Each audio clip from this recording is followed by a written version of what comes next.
Good morning and welcome to the next session. I hope you're enjoying the conference so far. This session is on shared decision-making. And I'm Laura Wood. I'm a recently retired oncology nurse from the Cleveland Clinic Cancer Center with more than 35 years experience in kidney cancer and clinical trial coordination. And I'm very honored today to have with me on this panel, Dr. Stephanie Berg. She is a medical oncologist who treats patients with kidney, bladder, prostate, and testicular cancers at Loyola University in Chicago. She's very active in both clinical care and translational research in urologic cancers, with a particular interest in designing clinical trials that will help us better understand using the novel immunotherapies and biomarkers as we try to improve decision-making and recommendations for patients, to look also at immune-related toxicities as well as treatment recommendations. Dr. Berg is the head of the Kidney Cancer Research Program and has been very active in the Kidney Cancer Association since 2020. Also joining us this morning is Laura S. Feller. She is the Director of Marketing at the San Manuel Band of Mission Indians in Highland, California. She is a wife, mom of 2 teenage girls, and in 2016 was diagnosed with stage 4 HLRCC, which is hereditary leiomyomatosis and renal cell carcinoma. And she'll talk a little bit more about that in her journey.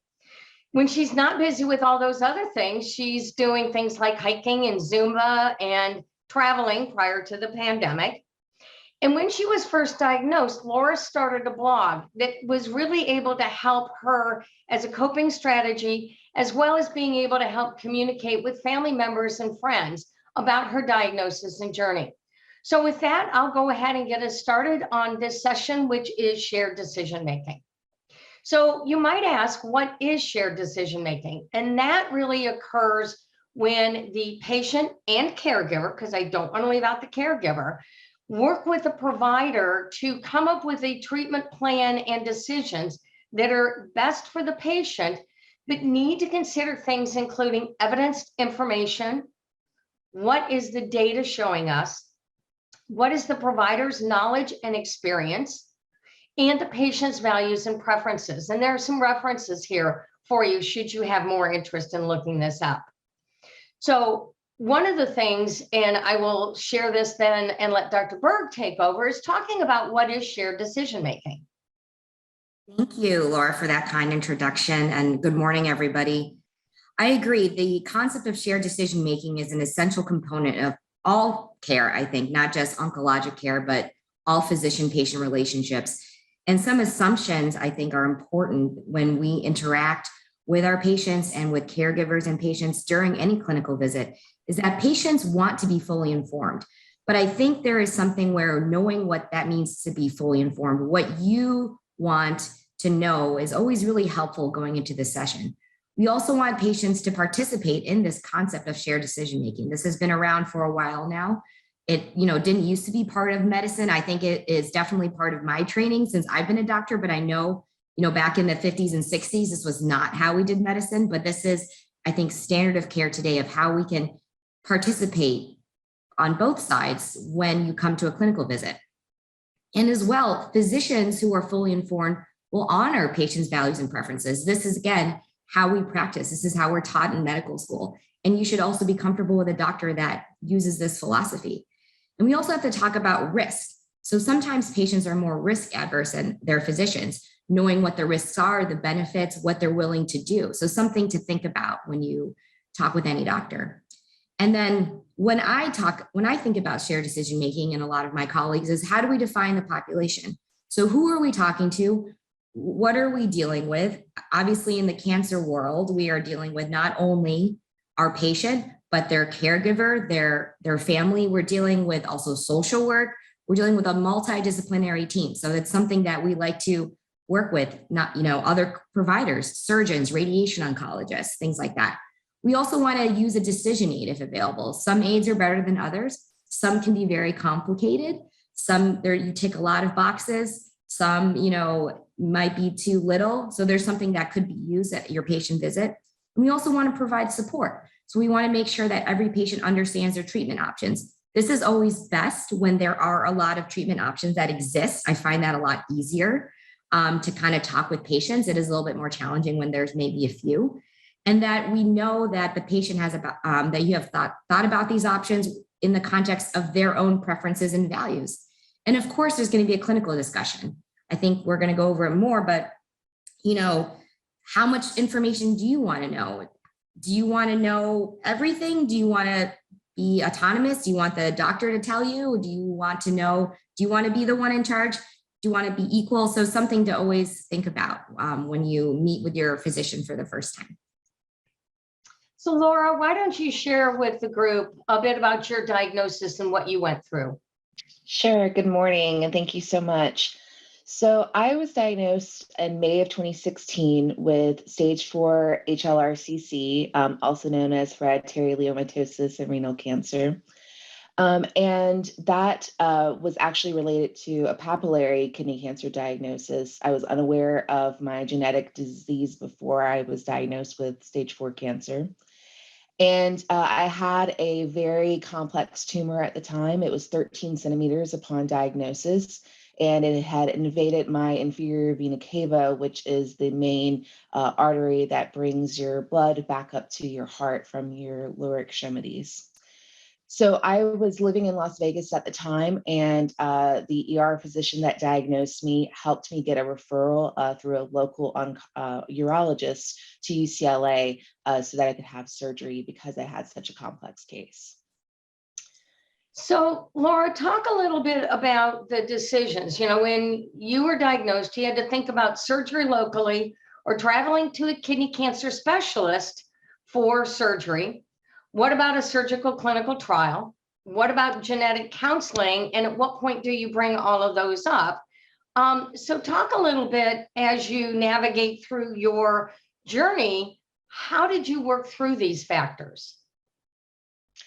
Well, I think as every patient can relate to the initial diagnosis, while I had some factors that in hindsight definitely would have led to an obvious conclusion of kidney cancer, especially because of my age. It was a difficult diagnosis. And so while I knew something was wrong, it came as a shock. And so I think those initial days and even weeks were really kind of a blur. And so, but unfortunately, because of how complex my case was, decisions had to be made really quickly.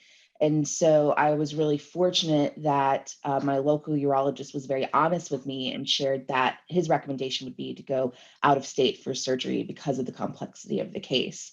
I think for every patient, it is different, and there's a lot of different factors. I was very fortunate to have great medical insurance at the time that allowed me to go out of state for surgery. And I do think that if you have a complex case and it is within your ability, you do have to look outside of maybe your local or your local urological surgeon.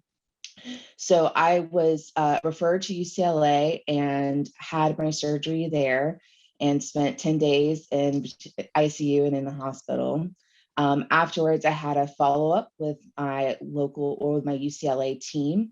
And so that was with my urological surgeon, in addition to my oncologist at UCLA. And that was whenever the referral was made.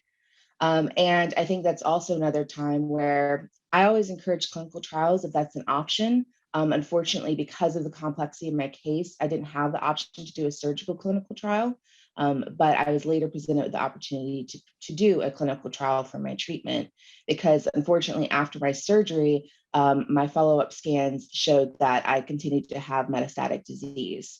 And so that was whenever I had to make the decision of, do I continue traveling 3 hours to Los Angeles to have my treatment there, or do I look to a local oncologist? And again, I think that's different for every patient, but I was really fortunate to have a kidney cancer specialist in Las Vegas. And so I was referred to Dr. Nicholas Vogelzang, and that was who I decided to continue my treatment with. So part of that treatment discussion then was getting an understanding or an explanation of the pathology report, talking about what the options are for treatment. And as Laura mentioned, clinical trials, obviously, Dr. Berg and I are very invested, as are many of the other in the kidney cancer community. about clinical trials to help improve our treatment options. We also have now FDA-approved treatment options, including the targeted therapies, immunotherapies, and the combinations, and the frontline targeted therapies as listed here. So Laura, talk a little bit about shared decision-making from your perspective as the patient and the caregiver. So I had an interesting experience where while I was at UCLA, I had an oncologist who was great, and UCLA has been a wonderful institution for me. I continue to receive some of my care there, but I had the experience of not having my pathology report fully explained to me. And so, I had a lot of questions. That's just my nature, that I want to know everything and I want to understand it. And so I asked questions, didn't really get the answers that I was looking for. And so I eventually asked UCLA to send me my pathology report. And it was whenever I was in my bedroom reading over the report and trying to comprehend, this diagnosis that says HLRCC is typically associated with a poor prognosis and multiple reoccurrences. That wasn't really the best place for me to be receiving that information. And so I really encourage patients to feel empowered, to Dr. Berg's point, to ask questions. Whenever I'm working with a patient who's newly diagnosed, I usually encourage them to try to write down their questions beforehand and bring it with them to the appointment. My first appointment with Dr. Vogelzang, I actually asked him, can I record our conversations that I can go back and refer to it later? So sometimes whenever you're in the doctor's office, you're just trying to absorb all this information. It's a very emotional time, and you may not always absorb all of that while you're having the discussion. So whenever I had the conversation with Dr. Vogelzang, he listed out for me all of the available treatment options. At the time, it was mostly clinical trials because there wasn't a lot specifically for papillary kidney cancer. And so he recommended a few different clinical trials to me that he thought I might be a candidate for, and then went over some options that had already been proven to be good options for metastatic clear cell, but that may or may not work for me. And he went down the line as to what he thought. And then we had a detailed discussion as to what we thought might work best for me. And I agreed with him that a clinical trial would be my best option. And so I enrolled in a clinical trial. Not to disagree with Dr. Berg, but in my experience, my personal experience, also with working with patients, a lot of patients I find are actually more willing to take a risk than maybe their doctor is comfortable with. And so sometimes it requires getting a second opinion, as I did whenever I went to Dr. Vogelzang. Yeah, definitely. No, appreciate that. So Dr. Berg, what about the provider perspective of shared decision-making? Yeah, so the next slide is kind of something where, I just kind of grabbed from there's been obviously a lot of research in the medical community about the SDM process, shared decision-making. And I always think of it's more of like a feedback loop. So I really like this figure because not only is it just the patient, it is the provider, and then how they kind of work together to actually use this both. So they kind of do it separately, right outside the office. And then when they actually come to the clinic together, there's always that process that starts before that. And then there's the process inside, and then it kind of comes back out again, then it comes back around. So it's this continuous loop. I just wanted to ask Laura E. really quickly, how many clinic visits did it take for you to actually come to your decision? Because I think that's something where I agree with like the whole risk thing and what you want to know, because sometimes you want to test the waters and you're like, well, sure, how much do you want to do? And then I think you can't do that in one visit. And everyone knows that we're busy, you guys are busy, everyone is busy. So how long did it take for you with Dr. Vogelzang to actually come to that? Yeah, no, that's a great question. So it was 2 clinical visits before we decided to enroll in the clinical trial. For me, it was, again, I found myself in the position of not having time on my side, unfortunately. And so we had to kind of make a quick call as to what we were going to do. I had metastatic spread to my liver, my lungs, and my lymph nodes.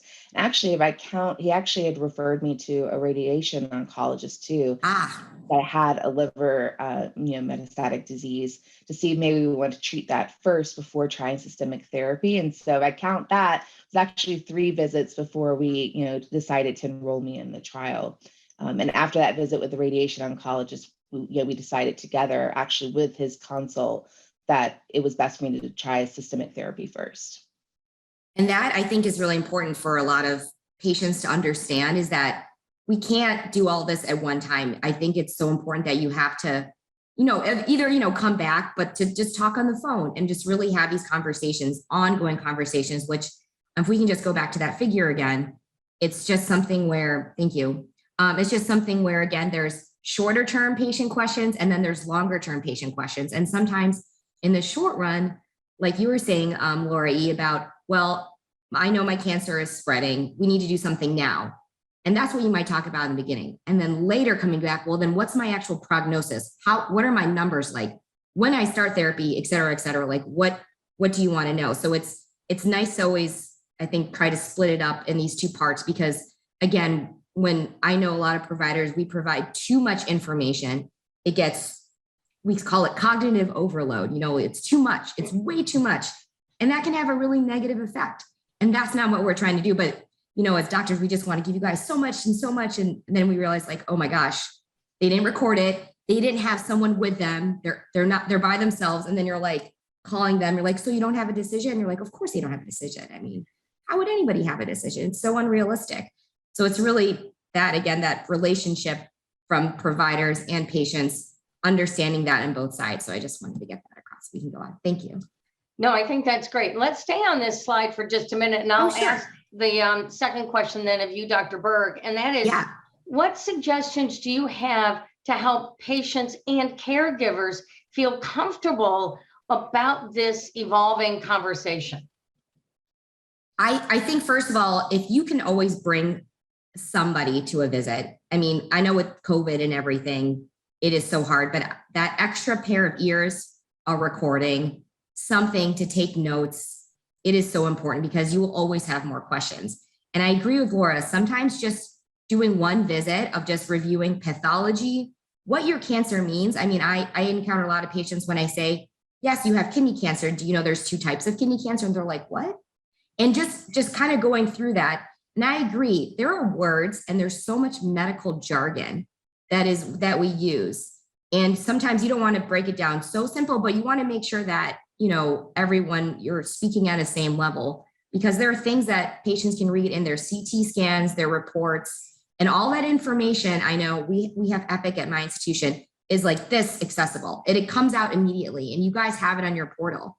And I think it can make that anxiety level get so high. So I think it's always good to read that, but bring that information in, because you have that information, your oncologist has that information, and ask them about that. And I think that's it's a great starting off point to just understand your disease. And you might need another follow-up visit to really go into treatment, or you can talk about it then. So that's what I would suggest. Again, and also what to expect with treatment. I think that could be another visit. Like, what does it actually mean to be on treatment? What is a clinical trial? Again, these are multiple conversations. Laura E. had 3 of them, because everyone, people don't know sometimes that clinical trials are different than they used to be. It is always standard of care and then some, right?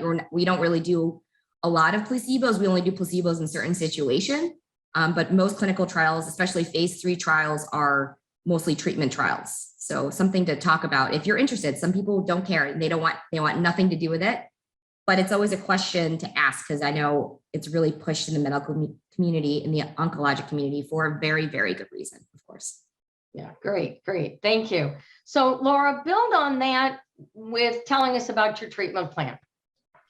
Sure. So, like I mentioned, I had a few different options.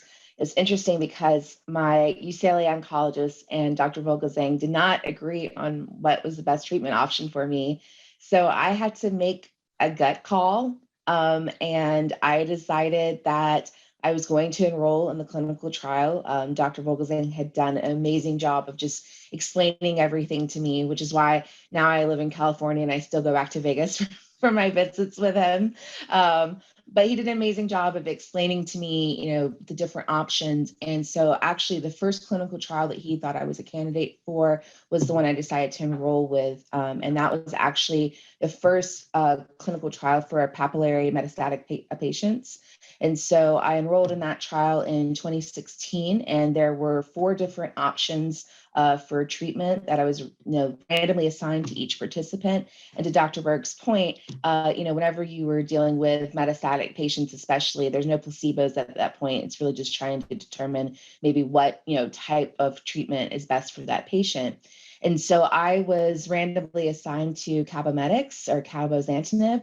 And funny enough, whenever the clinical trial nurse came in to tell me that that was what I was assigned, Dr. Vogelsang like pumped his fist and said, "You hit the jackpot. That's the one I wanted you to get." And so I was very excited, to have that. And so I started the trial and started Cabometyx in September of 2016. And by December of that year, so by my first 3-month scan, I had an 80% reduction in my tumor burden. And which I think, I remember before that first scan appointment going, man, if I get, just any reduction at all, I'll be thrilled. And I think we both were shocked.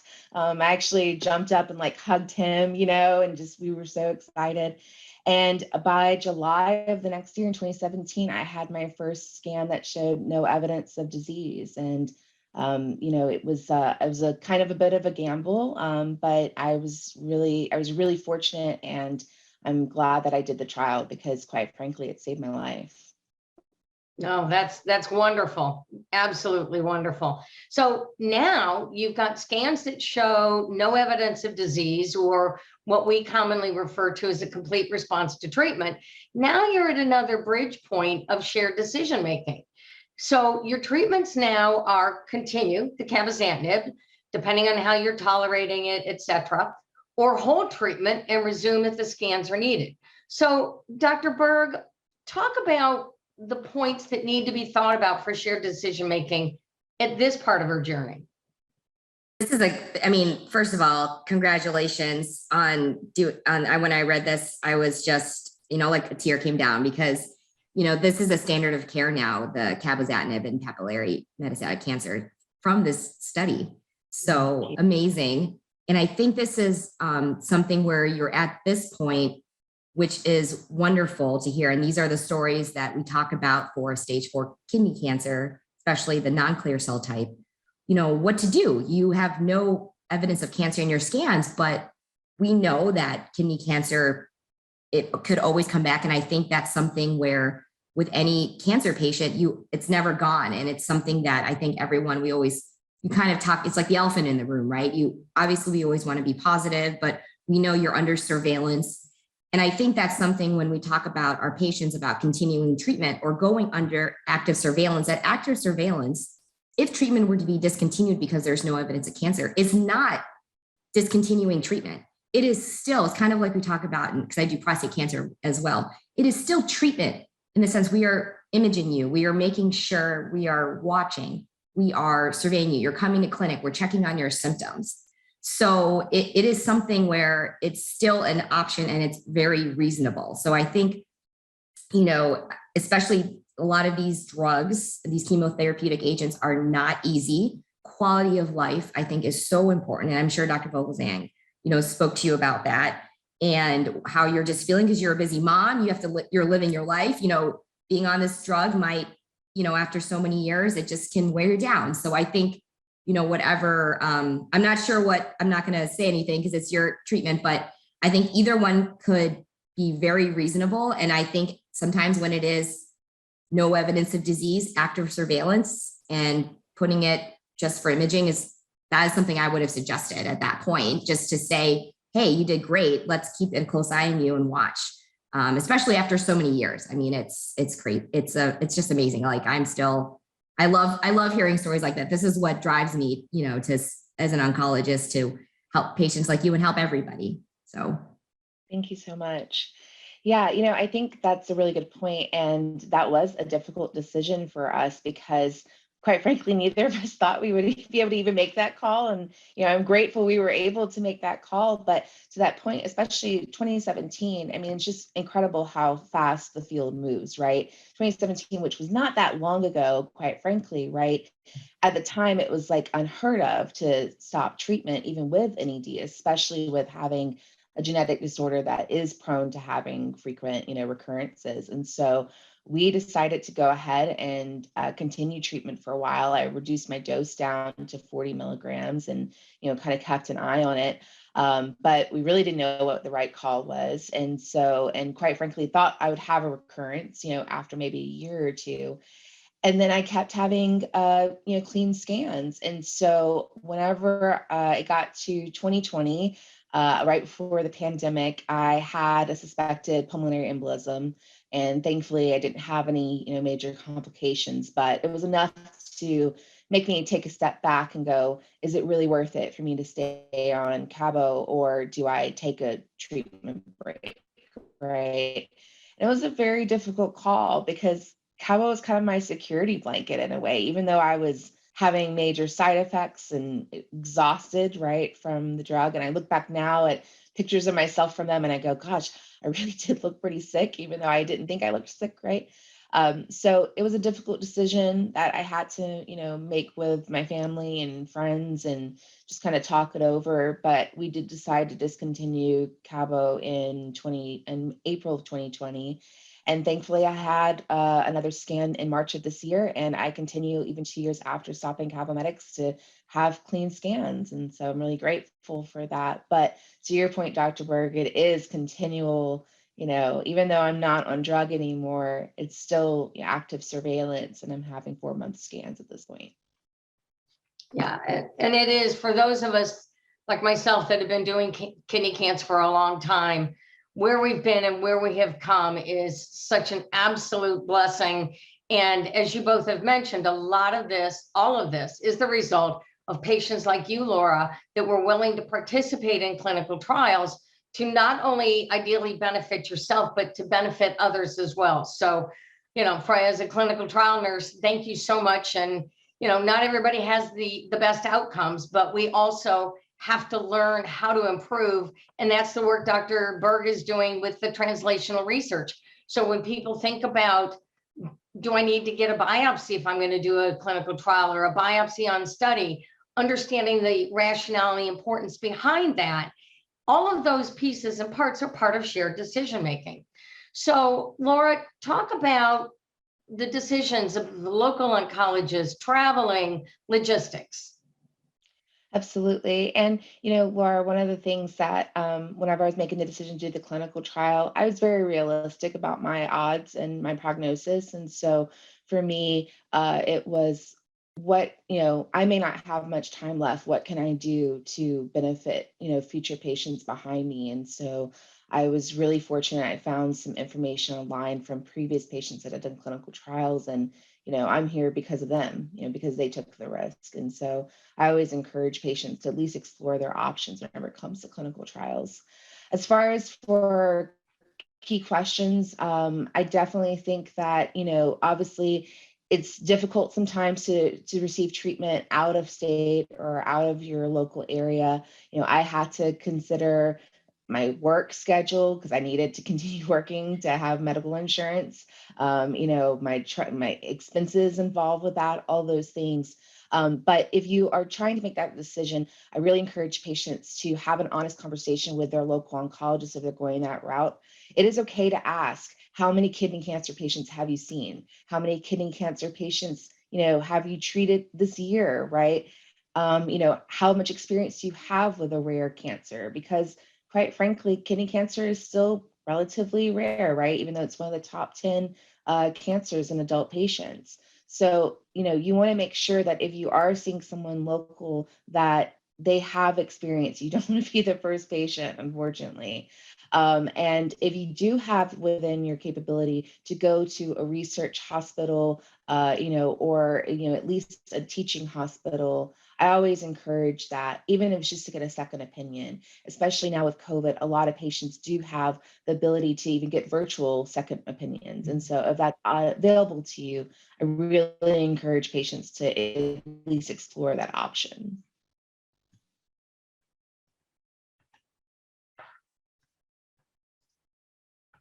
So, Dr. Berg, what then should patients and caregivers think about? What are questions you often are asked by patients and caregivers? I think a lot of what Laura was actually saying, I agree 100%. I believe that nowadays the community or the, non-teaching hospital, we kind of say oncologists, all of us work so closely together now. And I agree that in the era of COVID, the ability to go to big academic cancer centers, make a phone call, click something on the computer, use the Kidney Cancer Association, go online, see who you can talk to, has made it so easy just to get, if you need peace of mind, another opinion. And you have to just want to make sure in that shared decision-making process, when you do arrive at a decision, that you arrive at together, that you're putting on that same path. You're making that feedback loop. One shouldn't be up here, one shouldn't be down here. It should be, feeding into the same thing. And that's something where, that doesn't happen again in one visit. It does take a few visits to have that relationship. And you want to be with someone that you can understand, that you feel comfortable with, that that you can have an honest conversation with. If you want an honest conversation, some people may not want that right away. Some patients might want, a little bit at a time. And that's something most oncologists, we ask, like, how much do you want to know? How many numbers do you like? Do you like percentages? Do you want numbers? What do you want to know? Because again, we know lots. And sometimes, again, it's too much. So it's about finding that balance and how you feel. And no oncologist should ever be insulted or anything about a patient getting a second opinion. We encourage that. We want you to arrive at the same decision that we want to arrive you with, and same with someone else. Because if it's standard of care or clinical trial, all of us are trained similarly. We all hopefully think alike, and we all are colleagues together. So it should be the same, but you want to come back together. So that's something I would really encourage as well.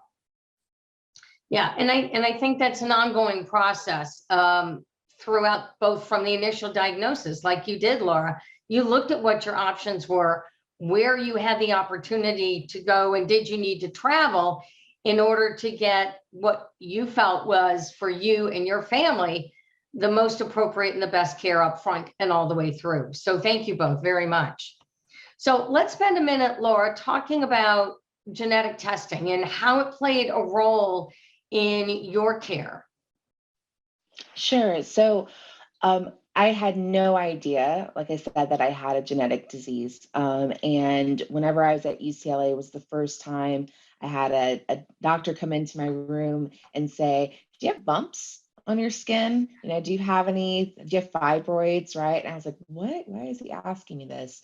And so, especially if you are a patient that's 45 or younger, it is critical to have genetic testing done because it can affect your treatment options. It can, affect your prognosis. And so it's good information to be armed with.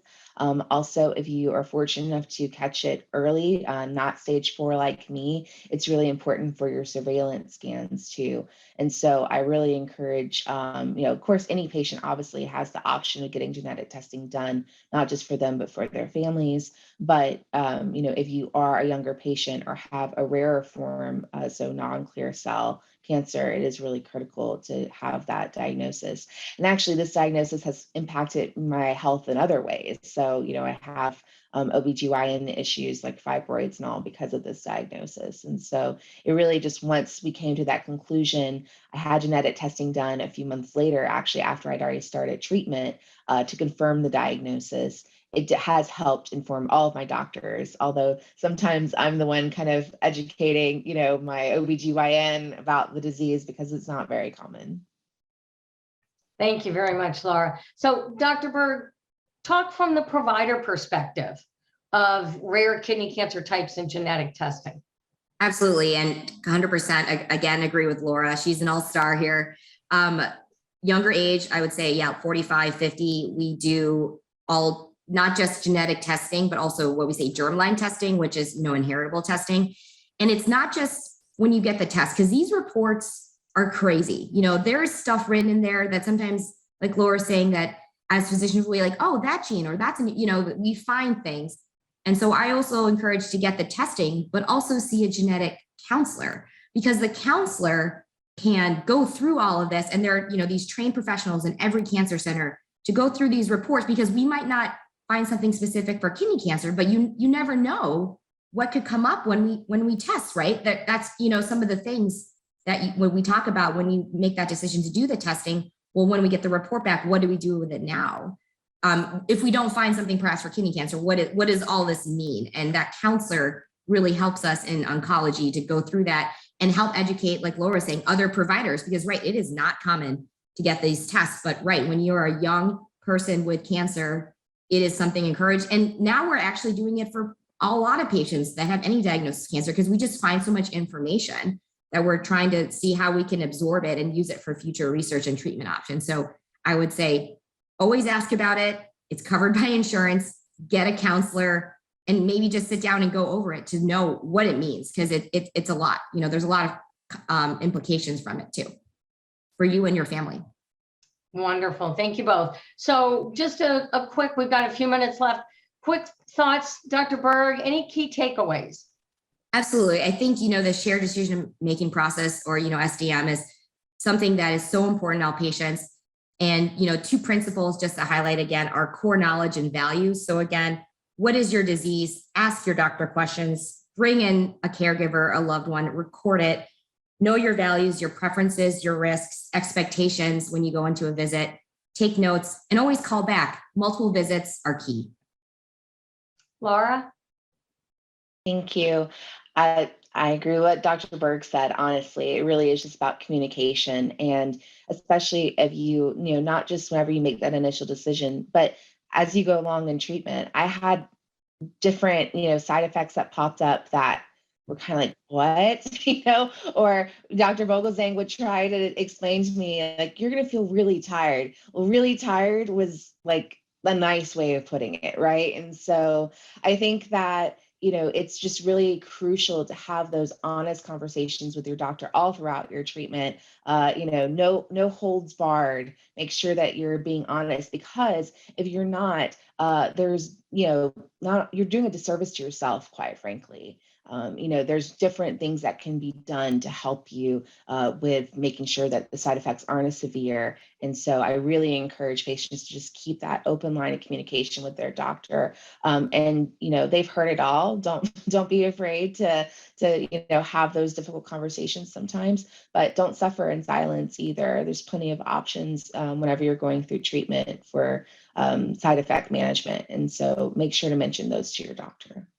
Wonderful. Well, thank you both so very much for sharing with us today. And Sally, if I can get your assistance to see if we have any questions for the panel.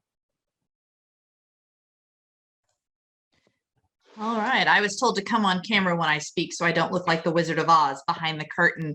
We actually, a lot of the questions, we did have 2 or 3 pop up in the chat, and I wanted to acknowledge that we have seen them. I think they're going to be some great questions for the next speaker. I think that's going to be somewhat part of the presentation, so I am going to hold off on those. But we don't really have any others sitting in there in particular for shared decision making. So thank you guys all today. This was a wonderful presentation. It was wonderful seeing the progress of the story and the sharing that goes on between a doctor and a patient, because I think it's definitely something people should look for in their relationships with their providers. So thank you guys for doing this wonderful panel. To the audience out there, we're going to take about a 15-minute break. We're going to resume at 9:45, give everybody a chance to freshen up, go get some breakfast on this Saturday morning. So we'll see you in about 13 minutes. Thanks. Thanks so much. Have a good Take day. care. Bye-bye.